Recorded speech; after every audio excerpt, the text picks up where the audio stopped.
convenient. Follow your Maple store on Facebook for more. Highland Radio Time Checks brought to you by EirGrid, the operator and developer of Ireland's electricity grid. EirGrid, powering up communities, powering up Ireland. The time is... The DL debate with Sister Sarah's Letterkenny, serving food you'll love till 9 p.m. daily in Sarah's Kitchen. And there's free admission entertainment every weekend.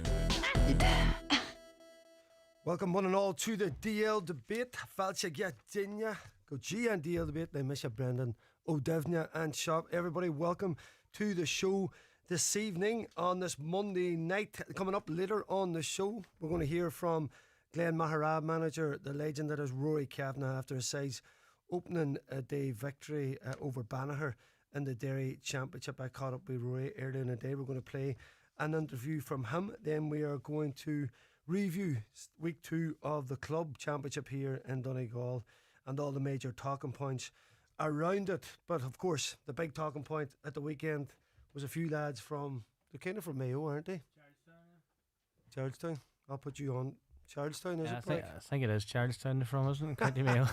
That's the one with Pauric, Hilferty. We're also going to be joined by Oweny with Garvey, but you might hear from my voice, and I was led astray by a wee boy called Dalton Malloy last night and a couple other Gallagher dudes.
Yes, indeed. That was the Oasis boys last night. We were in Dublin and a wee bit late coming down the road. But Pauric, you're going to nurse me through. I'm going to try, Brendan. Fair play to you for coming down again. I thought Roll With It was an apt song because you just got to roll with it now. Sometimes you just got to suck it up, man. For the next hour or so, but no doubt it was don't well let worth anybody get in your way. Was it worth it, was it? The next day, is it ever worth it? Aye, listen, it was a great crack up. I met loads of people actually from Letterkenny and as a man's surrounding areas. There was a great crew up there, and as usual, landed on the coppers and. You're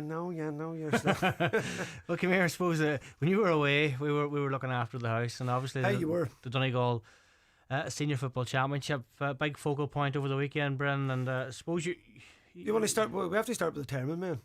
Well, I was going to say. Hold on. Have we got Oweny McGarvey in there? Joe Dex is working on it. Owny's going to be joining us here in a second as well. But Pauric, listen, after opening day defeat was important for the men from Ann Sherman up from intermediate champs to get back to winning ways. And listen, Four Masters. Formidable outfit, and absolutely they know each other really, really well. They've obviously beat them in the league final and played them in the league, and they drew in that occasion. But there's a bit of a rivalry there from underage up, and both teams know each other extremely well. And suppose from a Four Masters point of view, they got the start, Brendan. They got the goal straight away. They went 1-2 up to no score, I think it was. But Termin really got into their groove. There was a bit of the breeze in the first half. Started to kick 2-pointers. You had Ryan McFadden and Bobby McGettigan getting one, and Ricky Gallagher as well. So as I say, they were edging out a good half-time lead. Then came a goal from Four Masters, and really and truly that goal gave them at half time a lot for Termin to think about, because Four Masters had that breeze in the second half. But look, from Termin's point of view, they just didn't allow just didn't allow cut out space. They did one thing would worry from a Termon point of view. I suppose they got in for 3 goals, and that's one thing that they'll be looking at over the week. Was it a question mark of just that the home venue and you lose the first day? Does that add that? Because I'm noticing with championship, some of it isn't championship. There's quite still a bit of keep ball, and not really teams not really getting into each other. Everybody's backing off, and sometimes it can be a bit stale because there's no jeopardy. But if you lose that first away game, you're at home, you've got to really make it count. I suppose that maybe added a bit of buzz to the Termon dressing room. You have to, and suppose there was the expectation going into Killybegs from a Termon point of view as well. They were going up there, and Killybegs to their dues met with real force, and they were 1-9 up to 2 points. I suppose everyone was at half time. Everyone was trying to figure out, this is not the way it has gone for Termon. But it's league and the championship. You got to settle the heads and regroup for the week, the home game, and that's the important one. If you won away from home, Brendan, as you know, it's a bonus. And suppose you're right, there is an aspect there. Maybe the bigger teams, obviously, your Unions and the likes of Kilcar, and Niamh Connell had a won on Saturday night as well. Obviously, they were at home, and I was up at that game. It was a great game of football as well. They nipped in and got the victory at the end. The pressure come on now. All right, listen, before we come down, just St Michael's next week, bit of a derby game. They had a great one at the weekend too, and you're away from home. That's going to be an interesting. There's a couple of very interesting encounters coming next week, and actually there's quite to me, like a lot of the games, even like say they might lack in intensity from time to time. There's obviously far more entertainment now with how open the game still gets.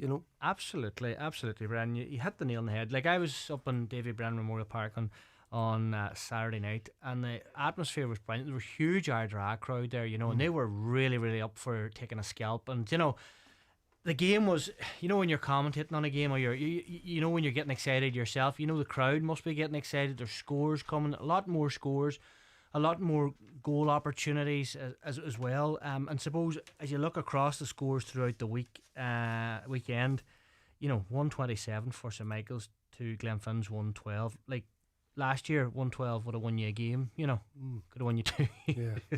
So the scores, and suppose as we go deeper into the championship, we'll only know then really where all these new rules that have come in. But I have to say I really do enjoy them. Ardra fairly building Park. Just thinking about their first day one. Even when we played them, Unions played them last year, they really got stuck on this. And they were like if you're going to compete, if you say a team is supposedly maybe have what you call a better squad, you got to get in and get about them, and that's certainly what they did, and I was impressed with that. And if you look at where me and you were talking on Saturday evening, I was coming back from the couple of games on Saturday night that I was at. We'll get them in a minute, but you were saying that Ardra had a chance to go 3 up, and there was a controversial. Was it? I think it was. It was an opportunity. The last shot. I just can't remember exactly who it was who took that particular shot. But anyway, I think it was White, the left half forward, who kicked it. But I don't think it was an actual score, But the Ardra lads were appealing that particular score. I don't think it actually. I don't. To be honest, I didn't. I think it swayed to the left and wide a wee bit, right. But it's when they had possession, maybe just Niamh Connell used their experience, Oran Doherty run up the right hand flank, seen the run. Obviously, he knew the only man here. I know Niamh Connell have a number of men who could kick the ball over from outside the arc to get a 2-pointer to draw the game. It was the Brick Malloy, and suppose that. But a cuteness up that right hand flank, the Brick came on to the ball. There was a free. James Connors indicated there was a foul on Oran Doherty. He was being met with a few hefty challenges from Connor Classen. That was all in good championship spirit. But there was a free. But the Brick continued and just stuck the ball over the bar from outside the arc. It was a 2-pointer. Late drama. No better man. No, flat, you couldn't write it.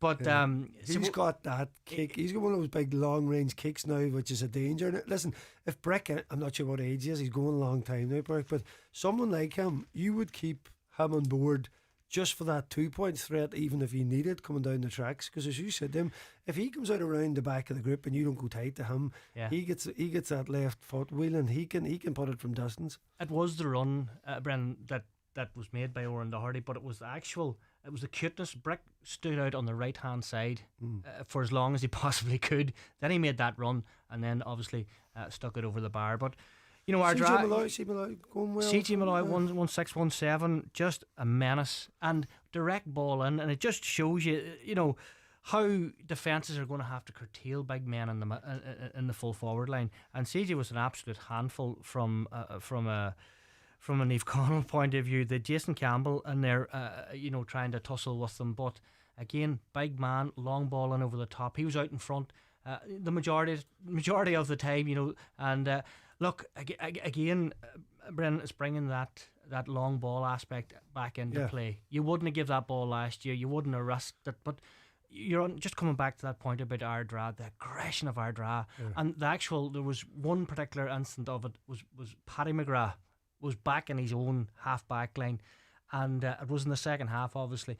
He made this long busting run. I remember Brendan Kilcoyne, we referenced it. He made 40, 50 yards, sprinting as hard as he could to get his hand in.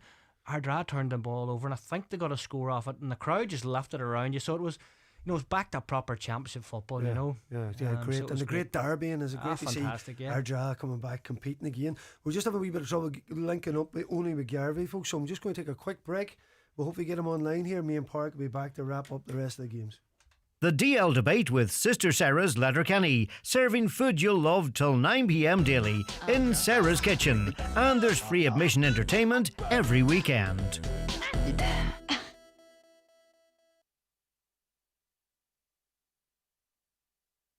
Ireland, this is your broadband wake-up call.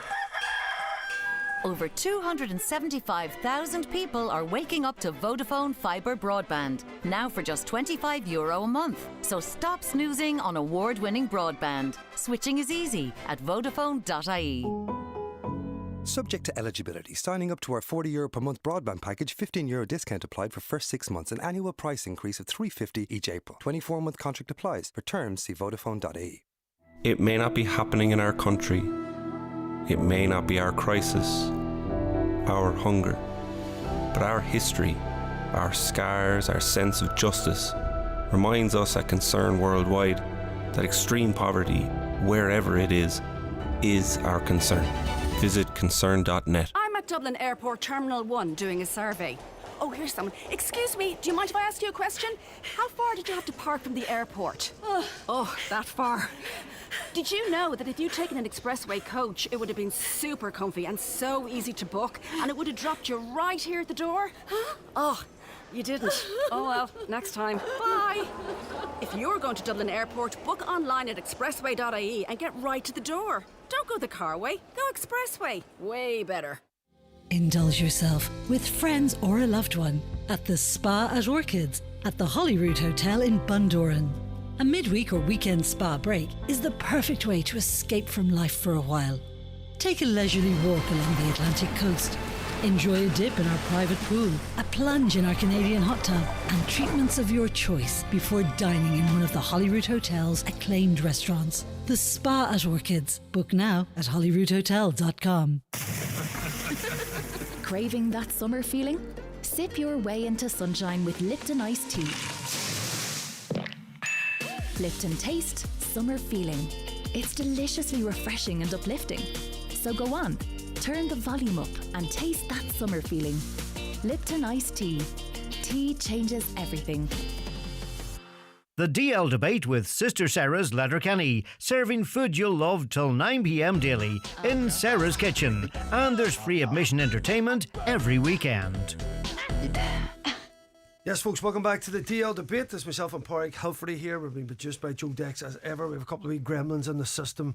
We're trying to get Oweny and Garvey on. If we don't get him on Zoom, we can call them now and we'll bring him on. He might not want to be easy got on the phone today, Brendan, I don't think. Listen, you got to roll with it. That's the theme of it now tonight. We all got to do it. Pauric, tell me, Downing's Kilcar, was that a bit of a... a bit of a shot. Well, I was down as a Saturday and I was chatting to a couple of lads and they didn't think they were a couple of local lads, no, just GA lads, and they thought, I think because of Kilcar beating Unions, but obviously it was a depleted Unions, but Downing's sort of had a huge match with Dunlow, very good Dunlow side. So listen, Maxie's doing a fantastic job. You got to admire Downing's, they do, as I say, put on a serious shift. Look, to go to Towney and to beat Kilcar, down in Kilcar, and as I say, look, you can take nothing away from them as well, because there was the aspect of you to curtail. You'd Stephen McBrearty there still to look after. You'd Mark McHugh. Kilcar, have a really good team. Over the last number of years, and they will be season after that. You don't go to Kilcar and come away with a victory. Now, it was a huge score by it was Ronan Gallagher with a 2-pointer, and it just shows you again the 2-pointer, the new rule that has come in. And Big McBride at midfield, like Pauric, we're seeing in every game now that it's all about you got one primary possession at midfield, obviously, and that then is going to translate into opportunities, and having the likes of McBride in there is a massive part, because Downlands have plenty of good, powerful runners then to break when that space opens up. And they've scorers as well. Like, you've Johnny McGrady there, who's in and out of county squads, and still kicking 1-8 on Sunday, and you've Paddy McElwee chipping him 1-3. You've got that, and obviously you've Kyle McFadden there, Cian McBride, all chipping in with scores. And Brendan, like if you want to call it the new modern game, you need players to be able to take their own scores, from distance as well, and that's important. Your half-backs, half-forwards have to be able to score, and you see the likes of teams like Gunnins and Niamh Connell and Guidor, their half-back line, very accustomed on the ball, can move it quickly, can move into the space, can pop the ball over the bar themselves, and other teams, the likes of the Downings, the Termons, the St Michaels, the Dunlows, have to, develop their players to be able to do that. And when you have that particular aspect of it as well, you can't be hard to shut. You're going to be very hard to shut down if you have everybody in that particular area. But even coming back on that, you touched on the midfield battle there as well, and obviously McGinley was obviously in there. Mike McGinley's in there, 37 years of age, phenomenal against St John's, and no doubt he was a handful as well. And listen, Paddy McBirdy still hits 8, and maybe exactly. Just he scored 9 last week. Actually met him last night. Now memories coming back to me. Not a lot of sense talk there. Maybe, and listen, they're going to have to dust it down and go again as a Kilcar man, because they need to get a victory next day out. They're against this is a mouth-watering tie Saturday night in Fintra. Big Derby there. So looking, it's going to be interesting, really, really interesting, this particular tie as well. I'd say it's the tie of the weekend, when you look at it, and suppose that's the Southwest Derby. The Northwest is Termon against St Michael's, but looking at that, Kilcar, Killybegs, they've been so much history down through the years, and really looking forward to that one. And suppose Pauric Boner will be going into this, after such a good performance against Termon, to go down to Dunlow and really not perform. It must be eating at them today, Bren. Yes, indeed. Listen, have we got Oweny? Are you there, Oweny? How's it going, my man? Yeah. How's the man from the wild? How's the man from the Wild West? The Wild West. We're maybe as I was listening to Pauric there, he thought it might be hard to get on the phone today, but like you said, you have to roll with it. Listen, you know better, man. Listen, we learn more in defeat. That's the old adage, And listen, it was still a close game, only looking to get your reaction on that game. Obviously it was a big match in the intermediate, but we've gone down through a couple of the games there. Only just we're down here at the minute at Glenfin and St Michael's at the weekend, and of course the big thing I suppose across all the games at the weekend was last week there was a sight of county boys missing everywhere. They were slowly filtering in. Of course, that man Langan coming back in, and when you have someone like him on the pitch, only everything changes around that St Michael's team. Yeah, he's a massive player for them. All right, Brendan, and you can see I think it was 11 points he ended up with yesterday, and I think they had 127, which is a huge score. We know that he can hit 2-pointers. Daniel McLaughlin can hit them. Carlos O'Reilly can hit them. So that was a good performance by them going to Glenfin, who would have been happy enough the week before running Guidor to 2 points down in Maragallon, and I'm sure when they were at home then yesterday they would have fancied their chances, but going by reports, Michael Langan put on a serious show yesterday, and they got their 2 points on the board. And like you said, probably the first week out the county players were missing, or most of them were missing. This weekend they're filtering back, and I think this weekend now coming will really put a shape on the table. That there's some teams there that are probably in the last chance saloon. Yeah. The teams who are on 0 points, if they lose this weekend, and with their score difference, they'll be in trouble for their last game and that, and that's when the draw becomes interesting then as well. So, like I say, after this weekend, there should be a bit of a shape then on the table, and we'll have a better idea who's probably going to finish in the top 4, who's going to end at the prelims, and who's in the relegation playoffs. Yeah, indeed. Listen, Frank McDunn, it's been a good season so far for Glenfern. He looked like he was getting the best from them. They competed against Goodore last week, but just when you mentioned 2-pointers there, only is it hard, I suppose, to put enough emphasis on 2-pointers and having 2-point kickers? Because you mentioned there St Michael's having like 4. That's the difference between you winning and losing matches and really punishing teams at times. Like, and we were just mentioning the Brick Malloy there. If you've players now, and if teams are sitting inside that zonal, which we're seeing all the time, if you're somebody outside that can kick a 2-pointer, then he's worth his weight in gold. I can see it as becoming more relevant in the club season as the months have gone on. I just feel the club players are really practicing it now, and if, like you said, if you 1 or 2 in your team, if you have 3 or 4 in your team, you're really in business. But I can see that you nearly have to push out that bit more now, and when that's happening, Brendan, there's more space inside then for a wee maybe pop pass into the full forward line and that, and get runners off them, which opens up your goal chances and that. And most teams now, I think we've seen probably Donegal fell down in that regard in the All-Ireland final. They didn't really need them up until that, but I think it's becoming a huge part of our game, and you can see the likes of the 127 I mentioned for St Michael's.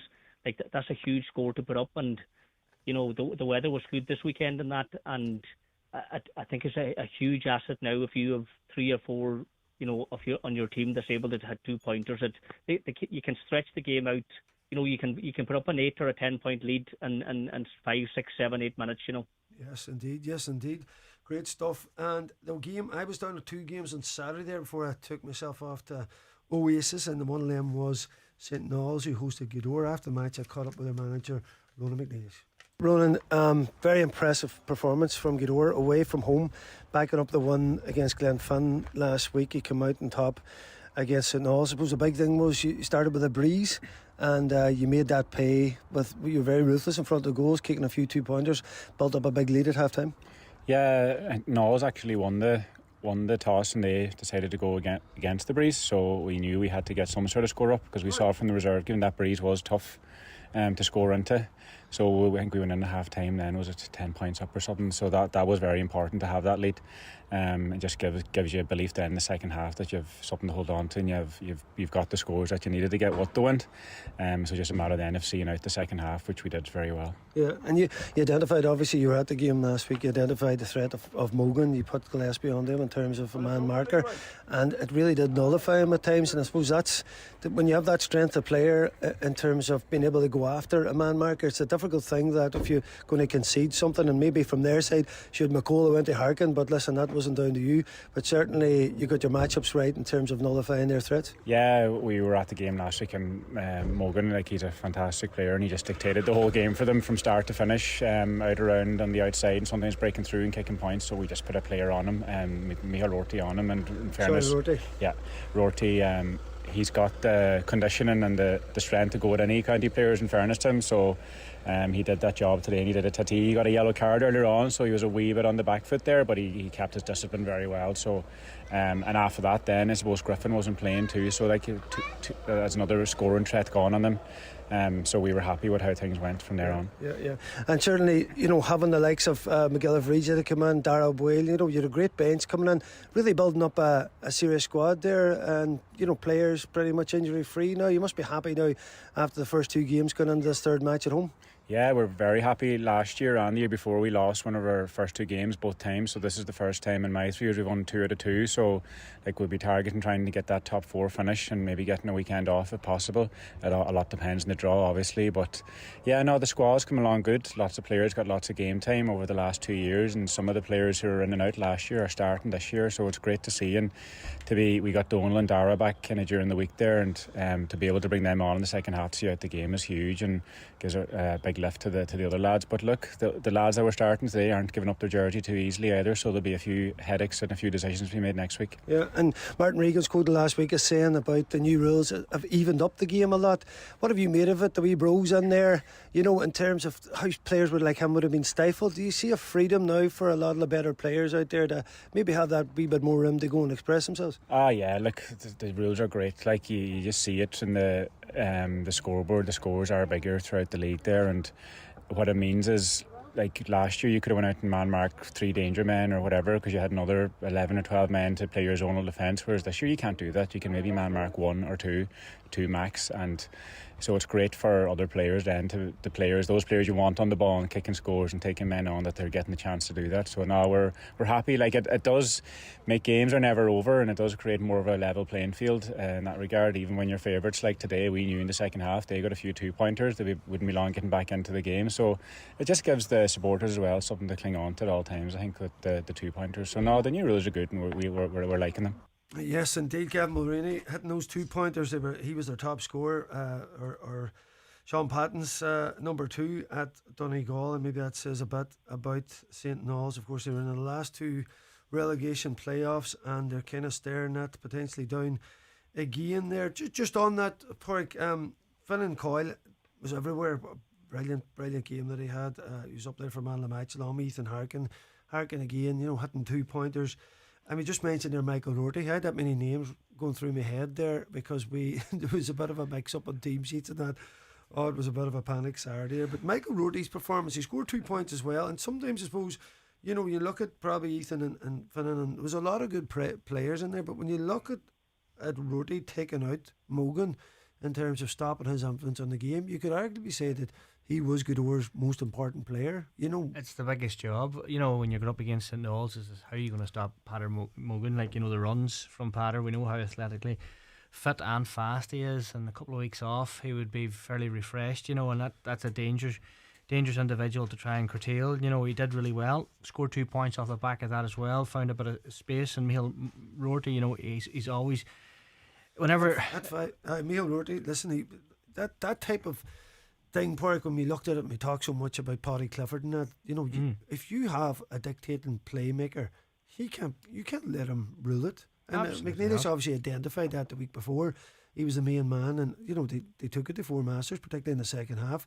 So there you go. Now, that's something that, you know, needs to be done. You can't have a Paddy Clifford or a Patter Mogan. Listen, we want to see them play, but they at least have to be checked, you know. But you can't wait in games. You know, you have to. You know, suppose that's one thing.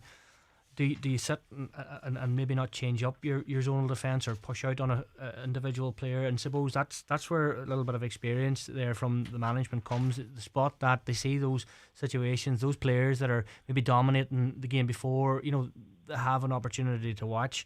But like he touched on Ethan Harkin, suppose another forward that has developed over the years, kicking 7 points. You know, he's developing year on year as a really top footballer. Finn Coyle as well. Coyle, you know, 5 points from him as well. And Gidor are quietly sitting in the background there, Brendan, you know, just going about their business, getting good performances, and really suppose that they'll be happy. The Marek Alman will be happy with that victory away on the road to St. Knowles. 19 points is a big score as well. Only the Gidor men, your neighbours there, they're shaping up rightly. I was very impressed with them, only in terms of their defensive structure. You know, they waited for St. Knowles to come in and waited at the right time to get a 2 or 3 up, you know, around the man on the ball. They were very packed around that D area, outside of the arc, I mean, and around just the arc area. And then when they broke, you couldn't get the ball off them, you know. So they're really shaping up, their squad shaping up nicely there, Oweny. They are, and in fairness for Ronan, I think this is his 3rd year, and you know, he's more or less building a new team there now. You can see, you know, the young lads that yourself and Pauric have mentioned there are coming on stream and standing up and being leaders on that team. And they have a couple of 18-year-olds, you know, that played county minor last year. They've been coming on as subs this past 2 games and that, and they're building nicely. They'll be happy with the draw as well. You know, they've Irua at home this weekend, who haven't won a game yet. And you know, you heard Ronan himself. He said they're aiming for top 4 to get that week off, and they'll be happy with the way the championship has gone so far. Anyway. Yes, indeed.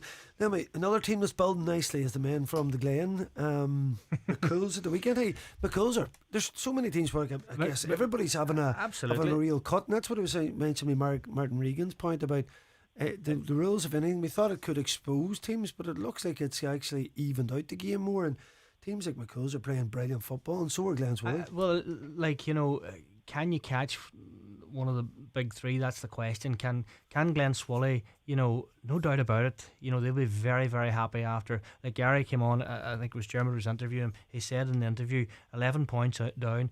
Any team really going at 9 points down, you go, right, at half time, what are we got to do here, boys? Not concede. They conceded 2 more points in the second half, but that young team, 10 of them I think played under 21 last year. They're getting a lot of football out of them. Glen Swally are pairing nicely to come away with a draw there. They'll be delighted with that, Brendan. But you're right in that factor. Is the gap, suppose teams is there a gap there between Niamh Connell and St Eunan's that the rest of us are all catching up with? I think potentially Martin Regan is right in that, because you could potentially catch one of those sides now with the new rules. Yeah, and a brilliant save at a vital time from Keelan Kelly and the goals, and those are the things sometimes where we don't, the goalkeepers, in terms of we want so much of them now about coming out and for kick-outs and getting involved in the kick-out strategy, but shot stopping is still a huge thing. The ability of Keelan out on the pitch at number 6, you've seen what he's done down through the years with Glen Swally, but to pop him back in nets, and I had to read it twice when I was reading it because he had actually in nets, but even he went up and he scored a point as well, so he still has it in the locker, so we've seen it was just looking at Sean Patton too coming out for Unions last night, coming out to contest kick-outs and that. It is a smart way to play the game if you can bring out and what is like a spare man then. But that middle, out the middle now is it's a gold mine area if you can get primary possession in that. And we've seen it was Niamh Connell against Ardra. They really pushed up on the kick out. They brought on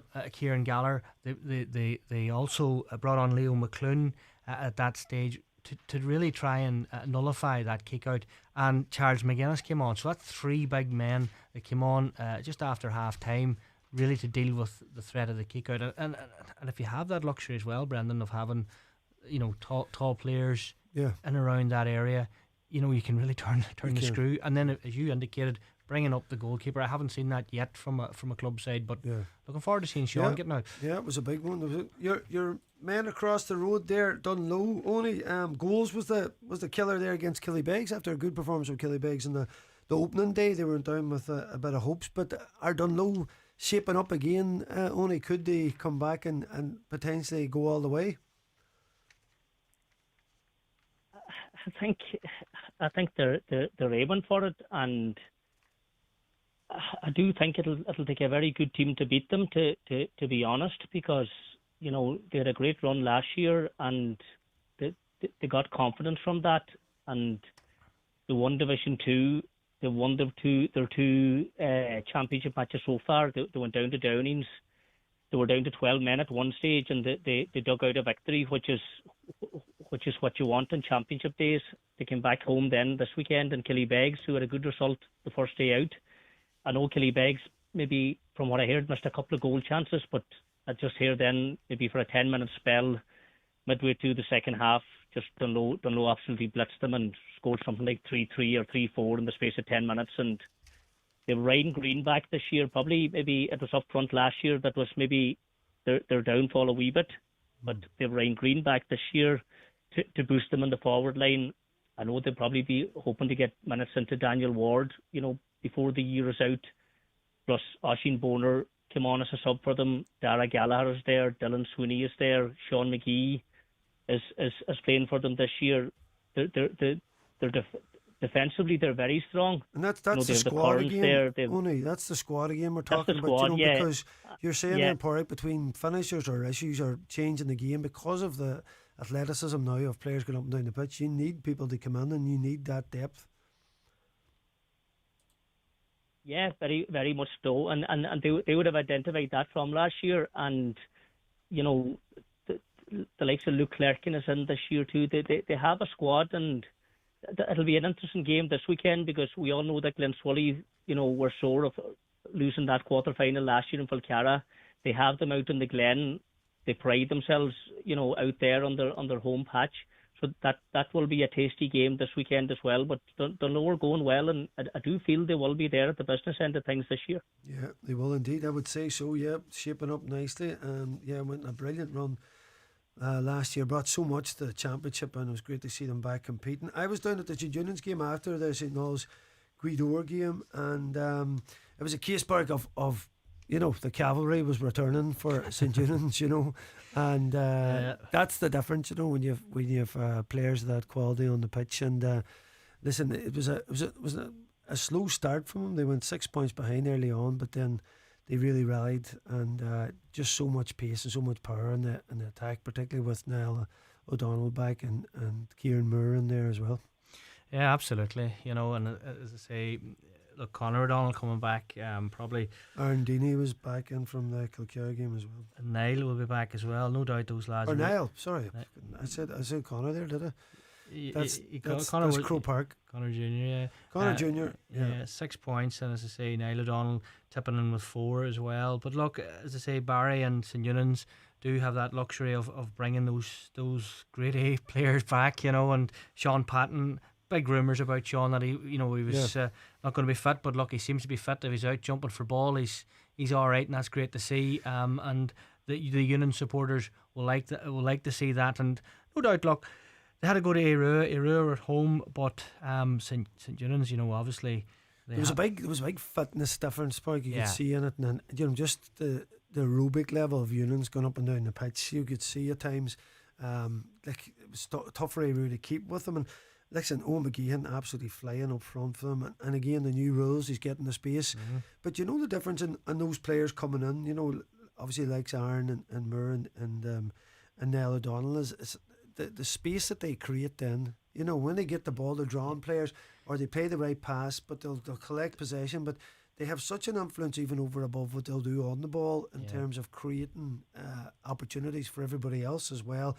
It just really imbalances the opposition when you have players that good on the pitch. Well, you're lifting your head up now instead of turning back, Brendan. But it is about holding that possession and making the smart runs inside and popping that ball in, because we wouldn't have done that before, but now we can. And suppose when you have players like Owen McGeehan, busy individual, loves to move about 2-3. It's getting harder for defenders to actually, you're talking about zonal defences, and you know more about that than anybody. But if there's movement inside, and suppose that's one thing that Union's always has had that, smart individual who can pick a bit of space and then pick passes and move at pace as well. But no doubt about it, Barry will be very, very happy with that performance, getting a number of key players back in. Kieran Tobin was carrying an injury, got into that Kilcara game, so good to see Kieran playing a full game as well. James Kelly kicking in for a point as well, and as you said, Kieran Moore once again scored. So Unions, they're creating opportunities, they're creating scores, and not just just from the full forward line. It's coming from all angles. So yeah, it is indeed. Only before we get into the intermediate, only just looking across, we mentioned a few of the fixtures there. The Derby, obviously, because Kilcar and Killybegs. Downing's Niamh Connell's a very interesting one as well, in terms of Niamh Connell. It's been a couple of very tight games for them, and certainly after Downing's victory, Ardra McCool's again, very interesting encounter. Glen Swilly and Dunloe. Are they the pick of the games for next week for you, Only? Yeah, there would be them games you picked out there. Ardra McCool's will be interesting. Damien Devaney taking on McCool's there and that. And Ardra, I suppose you were talking to them before I came on, but they would be seriously disappointed with not getting at least a draw out of Glenteaster last night. They put in a huge performance. CG was a serious handful for them, and let's be honest, Niamh Connell were blessed. They could have been sitting on 0 points, there on Saturday evening, and they came out of it. Probably that's just the way they are. They don't know when they're beaten that. They have to go to Downings, after probably the result of the weekend. A Downings team who are unlucky probably to lose to Dunloe. So that'll be an interesting one. Glenswilly, Dunloe, I feel will be a good one.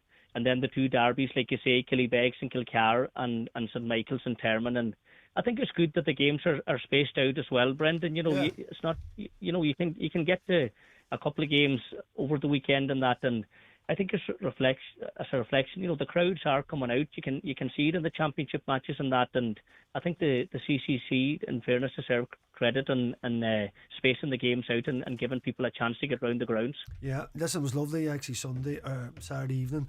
It was such a beautiful evening, leaving Mount Charles to just head down to Ballyshannon to see that game, and I got reaction with the manager, junior manager Barry Meehan. It's up on HighlandRadio.com. We won't have time to play it because we've got to get into intermediate. Only there was a couple of big showing derbies on there, but your own men first. Only tell me, what was the story? It looked like it was a bit of a swashbuckling encounter with the defeat that you took. Yeah, but probably the alarm bell went off for me on Saturday, Brendan, when I got a text telling me that Tony Boyle was going to be co-commentator with Pauric Hilferty. There's that. Once I seen that, Tony and the noisy neighbours, would have a bit of history in that. So when I heard he was coming to the banks to do co-commentary, I knew we were in trouble. But Red, you were impressed with Red Hughes, were you? Because you had a great victory the opening day yourselves only, but Red Hughes are building something. They are, and look, they deserve their victory. There's no point in saying any different. We started really well, but you just mentioned it yourselves, just the middle of the field, the battle there. Then they won it for about maybe 10-12 minutes in the first half, and they really made hay in it. And I think they got 1-7 without reply, and we were 7. There was a bit of a breeze there, which when you're with the kick out and everything, then you're able to go up and fist it down on top of the team again, and that's what Red Hughes were doing. We managed to turn it around a wee bit in the second half, and we came back to 2 points a couple of times, but we could never get level. And look, Stephen McMenamin, Johnny Carlin, and Jack Gillespie especially. I would have known Jack from the time he was up with the 20s, but he had injury trouble. But I think he's a super player for them, and them 3 players were outstanding for them. And look, they beat Cloughoneely the first day and came down to the banks. You could see they were well up for it, and like I say, they deserved their victory. And the way it is in the intermediate, Brendan, there's no in between. There's only 12 teams in it, and 8 teams go to the quarter final, and the other 4 go to the relegation playoff. It's not like the senior where if you land at the prelim, you're more or less safe for that season. Because nobody wants to end up in the relegation playoff, so you just want to get 2 victories in the intermediate and get into the quarter final, and that's the way most teams are. And the likes of Red Hughes have their 2 victories now, Glen have their 2 victories, New Columba, and everybody else like ourselves, Buncrana, Muff, Malin, every team is chasing them 2 victories. So we'll have to just get back on the horse now this weekend and try and get another victory and get into the quarter-finals, Brendan. Good man, got a roll with it, don't you, surely. Listen, Mulford, as you mentioned there, 2-18-13 victors over Narasa, bouncing back from that opening day defeat. Neve Columba, as you say, another impressive victory, 3-15 to 1-8. Cloughoneely, Bundoran and Fanad. Bundoran done well, yeah. Yeah, Jamie Brennan was flying in that one. 2 big Inishowen derbies, Pauric, Neve Patrick, Keen drawn with Malin and Buncrana getting the better of Burt. That's the bragging rights, as they say, so Burt could be happy with that, and no doubt about it. Like, Burt getting that victory, Buncrana getting that victory. Tight game as well, 16 points to 12, and as you indicated, also 113 for Malin, and Neve Patrick Iskakeen 16 points. Neve Patrick Iskakeen, they're an up and coming side. I've been watching them since last year. They're progressing really nicely, and they're given, I think it was me and you was doing the final a couple of years ago, they won it, and you could just see they were an intermediate side, and they're starting to come. So look, Malin are a team that's been around the block for a while. So I want for them to go away with a draw is a good result there as well. But coming back on that factor for poor Oweny, I felt for him, but it was a great game of football yesterday. Has to be said, end to end. Some bit of fielding, and Stephen McMenamin, I think we could move him to midfield only after the performance yesterday. Yeah, a lot of boys maybe sitting I'm sitting watching Donegal. He must have been itching to get back properly on the pitch for his club.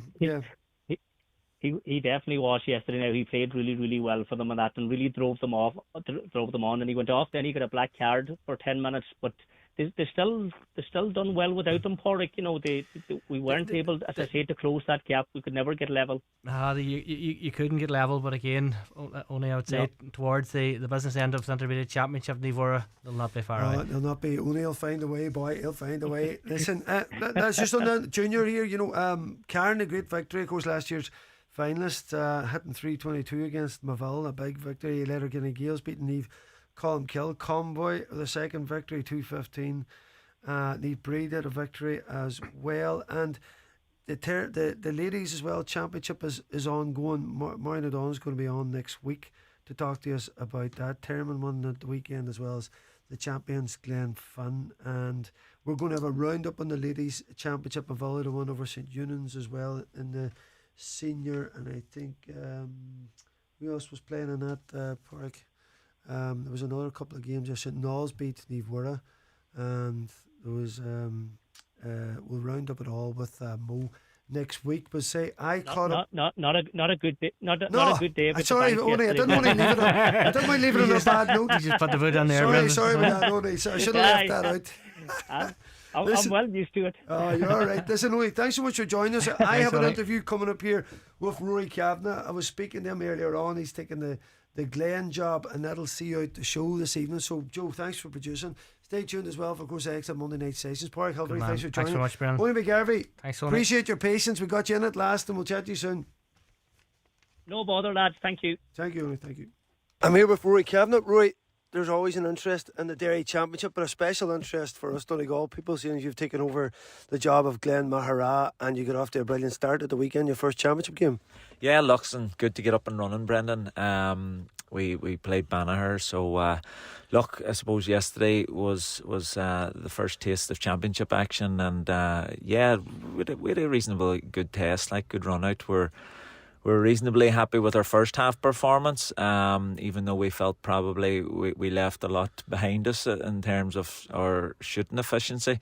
But second half, you know, we continued on in the same vein, and we weren't probably too happy with our last 5 minutes. You know, we conceded a few 2-pointers in a row, and that brought Banagher kind of back onto the game and took a wee bit of the gloss off our own performance. But look, good way to go in now to 2 weeks' time again. Now we got the draw. We're playing Dungiven, so plenty to work on too, and building towards that game now. Yeah, and you went down to a 111 4-point lead at half time, Ryan. Is that kind of explosive start in terms of you getting up to speed with the lads and how you want them to play in the new rules, because you have a serious array of talent there? Aye, listen, I think you have to attack the games now, Rick Brennan, you know, and look, as you said, we get off to a good enough start, even though we're a wee bit sloppy, I suppose, in front of the posts. But look, we had a chat about that at half time, and we brought in some new players in the second half. We had 1 or 2 injuries as well, that we'll have to look at now at the start of the week and see how them boys are progressing. But look, it was about getting our first game under the belt now for a lot of lads, you know, who had missed a wee bit of the league, and you know, it was good to get game time into them, and just building now, I suppose, towards 2 weeks' time. Yeah, you mentioned Michael Warnock picked up an injury. Kieran McFall came off at half time as well. Was that an injury? He seems to have an odd bit of trouble with injuries, Kieran, this season. Well, look, Kieran, I suppose, had a wee issue with the knee, and it was more of a precaution. Brendan got a bit of a bang on it, so it was a precaution for us and we decided to get him out of there. And as you said, Michael just landed awkwardly, and he picked up a bit of a foot injury. So, you know, it was a very, very warm day yesterday, and the ground was hard,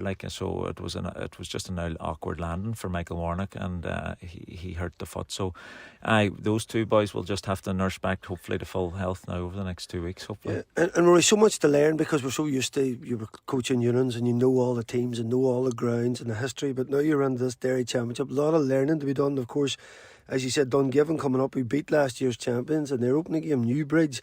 Is there a lot of learning to do, Rory, outside of your own tactics to just get the grips with all the different styles of the oppositions? Absolutely, and there's a lot of watching video, and there's a lot of time spent in front of laptops, and that has to go in, because you have to do the prep in the opposition. So look, we were, I suppose, fortunate enough yesterday that we could stay on and watch a couple of the games after our own game.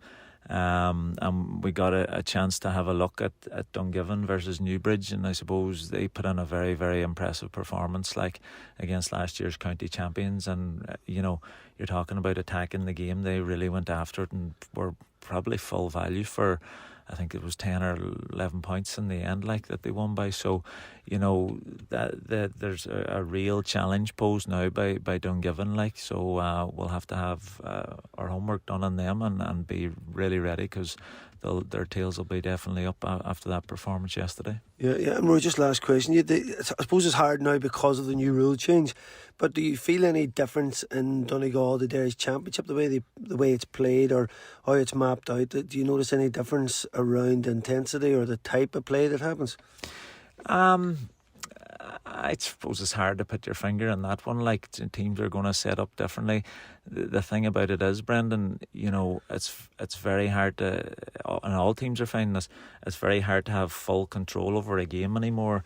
Whether it's off kickouts, whether it's off the phases where it's 11v11, because there's pockets of space there now for lads, and you seen yourself, like, even with unions and stuff last year, Brendan, like, compared to this year, like, just the games are so difficult to control. Like, off kickouts alone, it's very, very hard now for a goalkeeper, if a team's putting on a full press, to get that kick out away. Like, so look, there's definitely loads of learning in it, and you're trying to find wee aspects of how you can get control back into it, and you're talking about those wee scenarios in within the camp. But it makes for an exciting game, that's for sure, for a neutral point of view, like, and for spectators, because it's end to end a lot of the time. And there's scores and up front for the forwards, because there's more space for them. So it's a good spectacle, and the FRC, in fairness, have done great work on it. Yeah, magic stuff, Rory. For all Donegal people, be keeping a close eye on Glen. We wish you all the best in the rest of the season. Thank you, Brendan. Check this.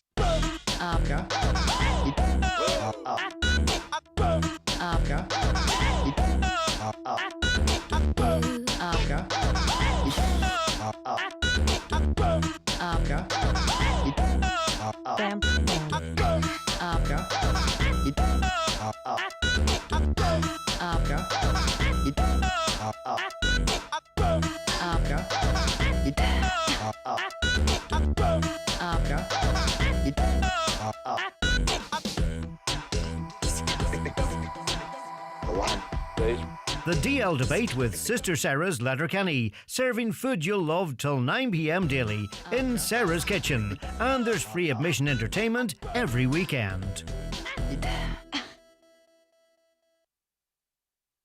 At 8, good evening, I'm Tina Gates. Donald Trump claims there doesn't need to be a ceasefire in Ukraine to establish a peace deal with Russia. The US president's meeting Vladimir Zelensky in the White House this evening. After February's shouting match, discussions in the Oval Office were polite, with Mr. Trump even praising the Ukrainian leader's suit. Donald Trump says he'll call Russian leader Vladimir Putin straight after the talks. We may or may not have a trilat. If we don't have a trilat, then the fighting continues. And if we do, we have a good chance. I think if we have a trilat, there's a good chance of maybe ending it. But he's expecting my call when we're finished with this meeting. President Zelensky says he'll support any moves to get all three countries into the same room. We show that we are strong people, and we supported the idea of the United States, personally of President Trump, to stop this war, to make a diplomatic way of finishing this war, and we are ready for trilateral, as President said. This is a good signal about trilateral. I think this is very good. Hamas says it's agreed to a new ceasefire hostage deal put forward by mediators over the weekend. There's been no response yet from Israel. The deal, which would include a 60-day truce, was put forward to the group on Sunday by Egyptian and Qatari mediators.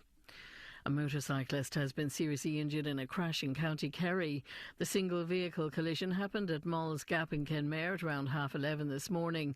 The man in his 30s has been brought to University Hospital Kerry for treatment for serious injuries. An examination of the scene's been carried out and the road has now reopened. TUSLA says the demand for services in Dublin is rising, leading to challenges. It's after a HICWA inspection at the family agency's Dublin South Central branch.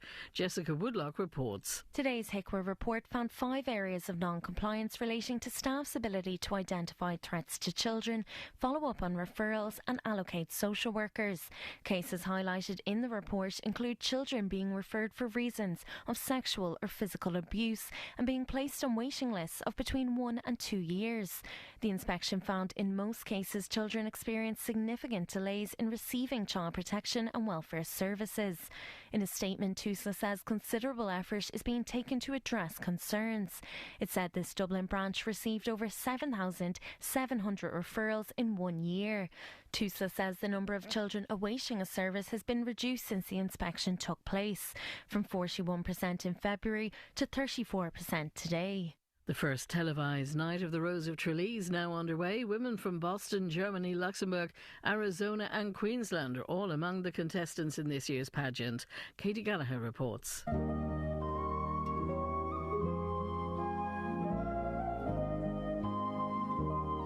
It's that time of year again. The summer holidays are coming to an end and the Rose of Tralee is back on our screens. Now in its 66th year, the annual contest kicks off tonight with 18 roses set to take to the stage in Kerry.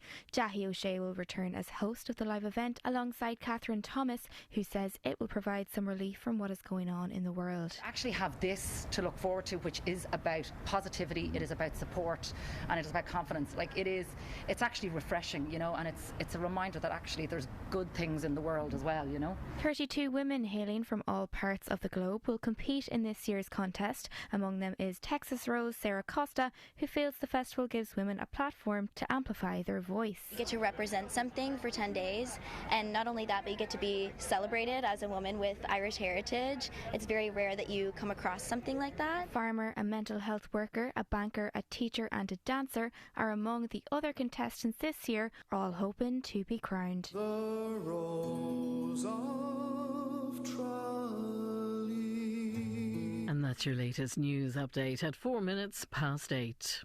And in sport, Leeds have just kicked off against Everton in their first Premier League game in 2 seasons. Daniel Farke has given goalkeeper Lucas Perry his debut in their opening game at Elland Road, while Sean Longstaff starts from the Leeds bench alongside Jack Harrison, who was on loan at Everton last season.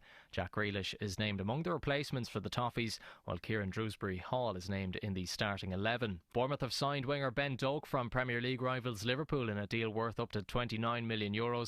The Scotland international has agreed a 5-year contract. Doak spent last season on loan at Championship club Middlesbrough, scoring 3 goals and getting 7 assists in 24 appearances. Tottenham Hotspur captain Christian Romero has ended uncertainty over his future by signing a new long-term contract with the club. The Argentina centre-back was given the armband following the departure of Heung-min Son. Romero's fellow Spurs defender Jed Spence has also agreed an extension to his current deal at the club. Kieran Donnelly says it was an honour and a privilege to manage the Fermanagh senior footballers. He stepped down after 5 years in charge and becomes the 12th inter-county football manager to vacate their post this summer. Fermanagh GAA say Donnelly brought a great culture and a positive environment during his time at the helm. Meanwhile, Dennis Kelly has stepped down as Tipperary Camogie manager after 3 years in charge. The Premier won a Munster title in 2023 and Division 1 of the league a year later. Kelly has thanked the players for their commitment and dedication over the last 3 years. Now to cycling, and Eddie Dunbar will join the Q35.5 team in 2026 on a 2-year deal. It'll see the Cork rider represent the Swiss team in the Grand Tours next season. Dunbar won 2 stages at the Vuelta a España in 2024. And finally, the world's top 2 men's tennis players,